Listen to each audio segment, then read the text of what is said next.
It's another Wednesday.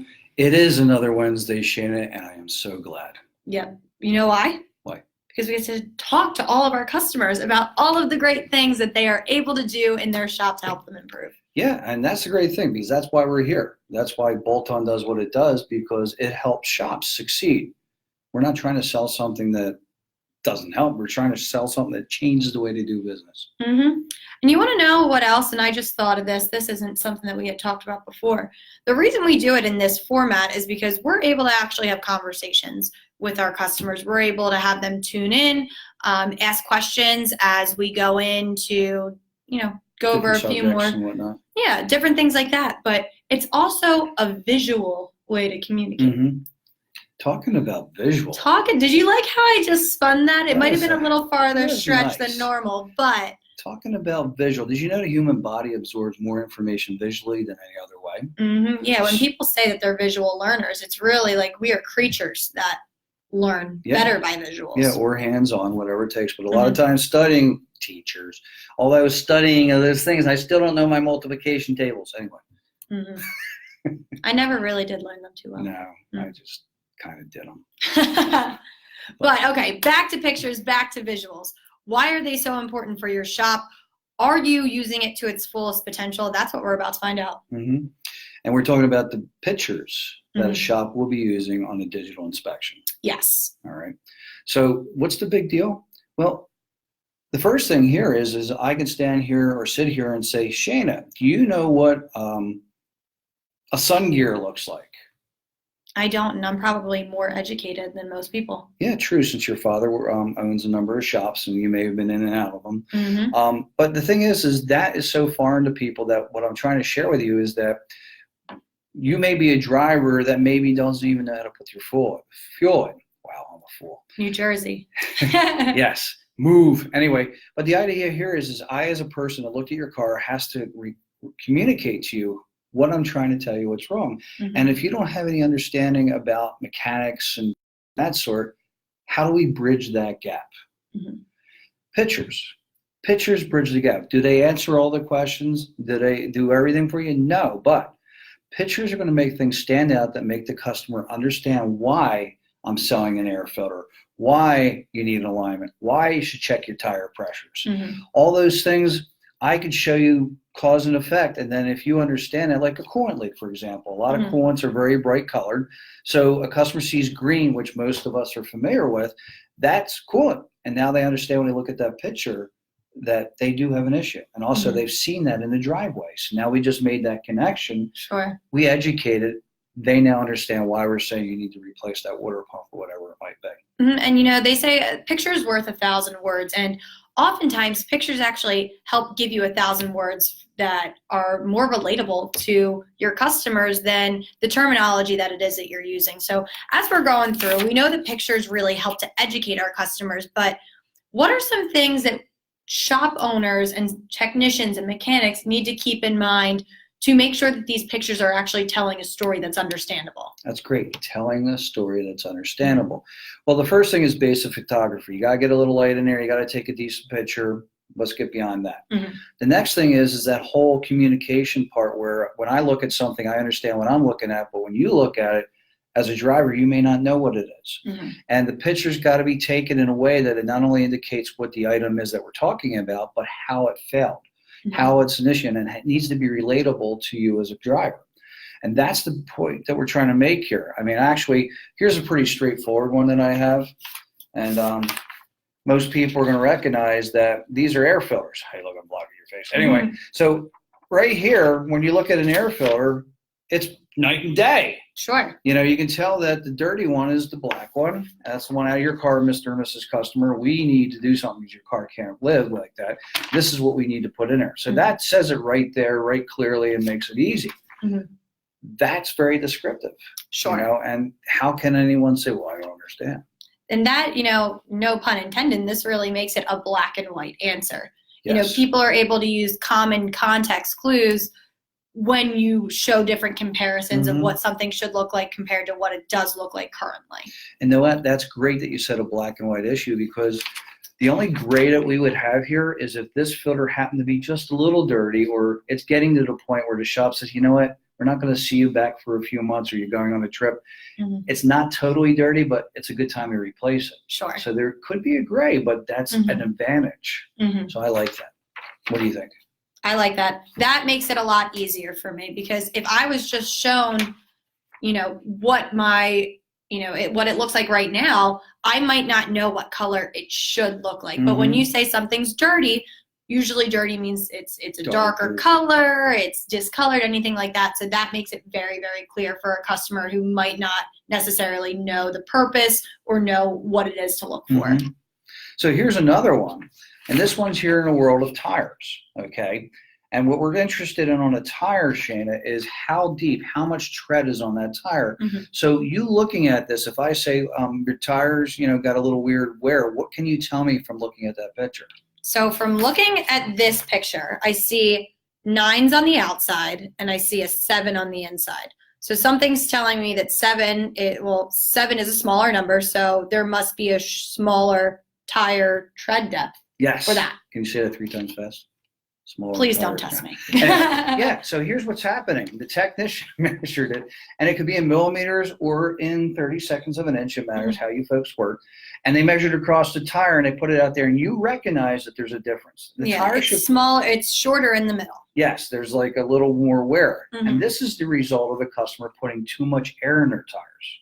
Because what happens is the tire is going to bow out. So it's riding more in the center of the tread than it does in the outer pieces. So this is my conversation with you as a customer. Hey, I appreciate you taking care of your tire pressures, but you're going too high. Mhm. If you come back to my shop, we'll handle that for you. And you know what? That tire's not so far gone. If we run it on the regular pressures, it'll probably be good for a long time. And you know what? That's also another interesting point in the way that you said that. So you you gave me the power right there. I appreciate that you are, paying attention to how much air is in your tires.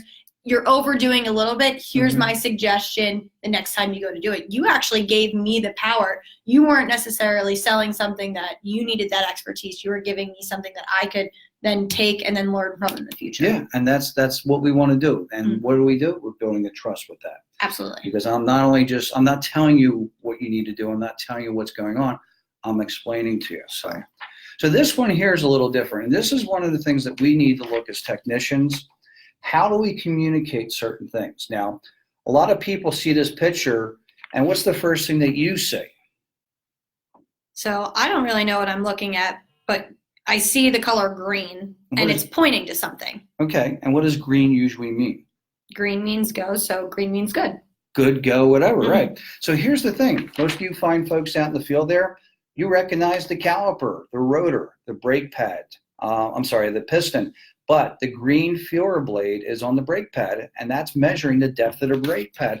And the customer recognizes that it's green, which means it's good. If it was yellow, what would that tell you?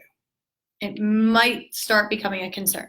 Yeah, yellow is a cautionary. We're getting worn down. We need to take a look at it. And you would recognize that right away. If you saw red in there, we have a problem. Yes.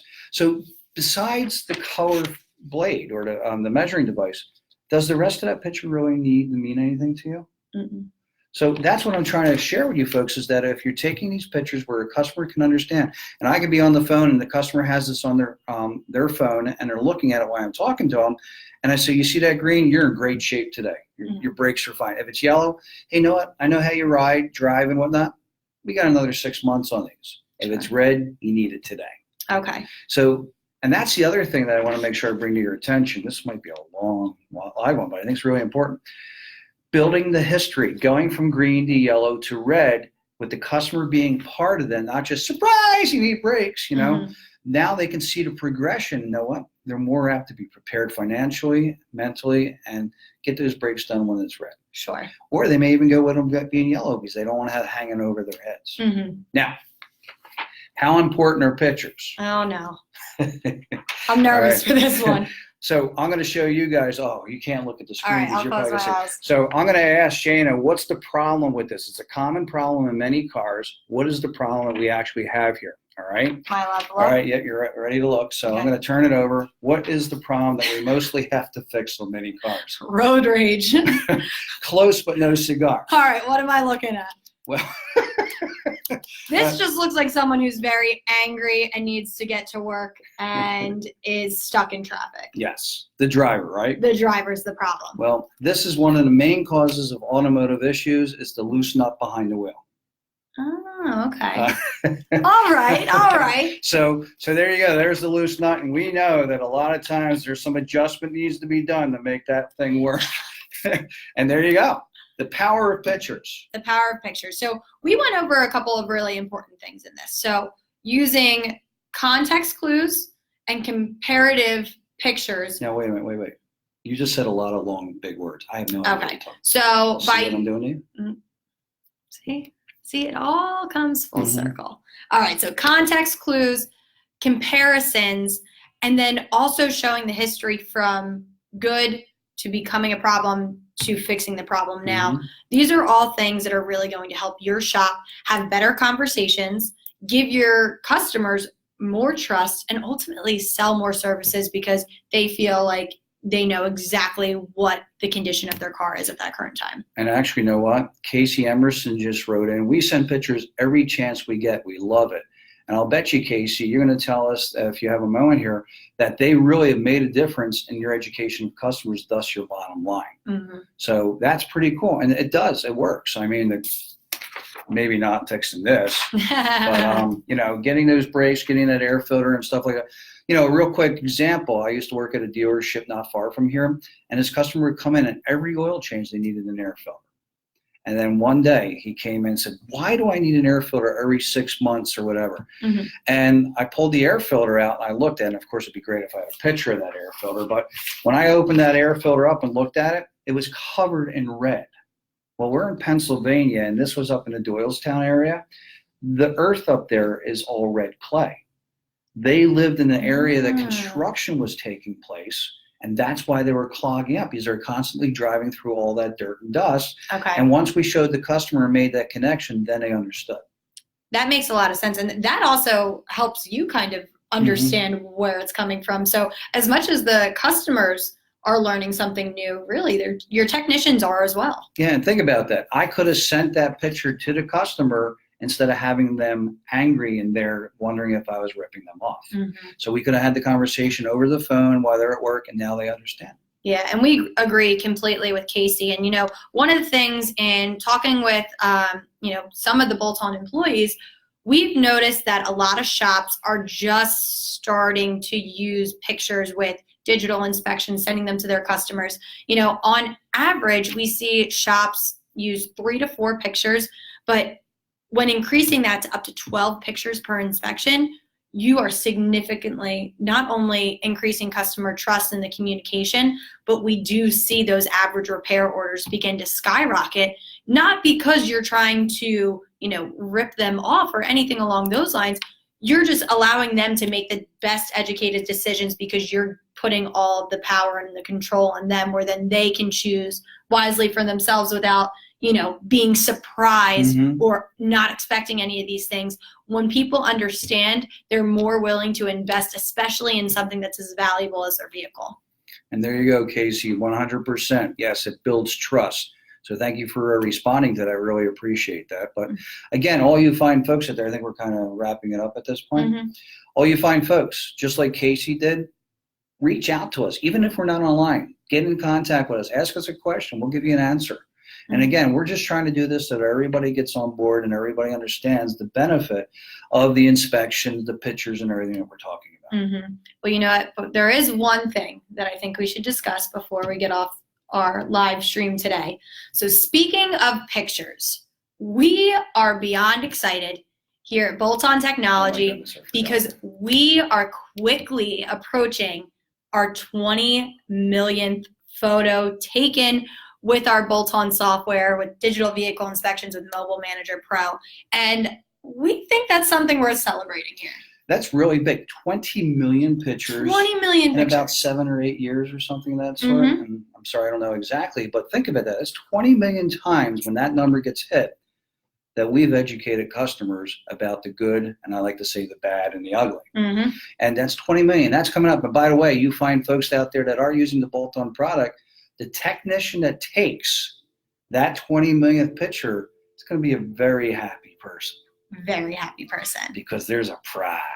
And the prize is pretty significant. Yeah, it's tools. Who couldn't use some extra tools in their shop? How can you exist without tools in a shop? Exactly. So it's coming. So pay attention for more information because we're putting it together. We're going to be putting it out there. And we got some tools, and you're no fool to get that tool. We'll be sure to drop some more information in the comments below so that way you can learn a little bit more about our competition. We will be sure to keep you updated as the competition continues to go. But remember, the technician in the shop that takes that lucky 20 millionth photo will be rewarded. We're so excited to celebrate along with you, and we can't thank you guys enough for supporting us along the way. Without you all, we wouldn't be at 20 million. Yeah, and think about this. It's the tech that's getting the prize. Mm-hmm. All right, not going to the people. It's the tech. Mm-hmm. So we're excited. So going back to what we all said, make sure you're taking enough pictures on your digital inspection. That's going to increase your likelihood of being that lucky winner. Mm-hmm. All right, until next time, thanks everyone. So long.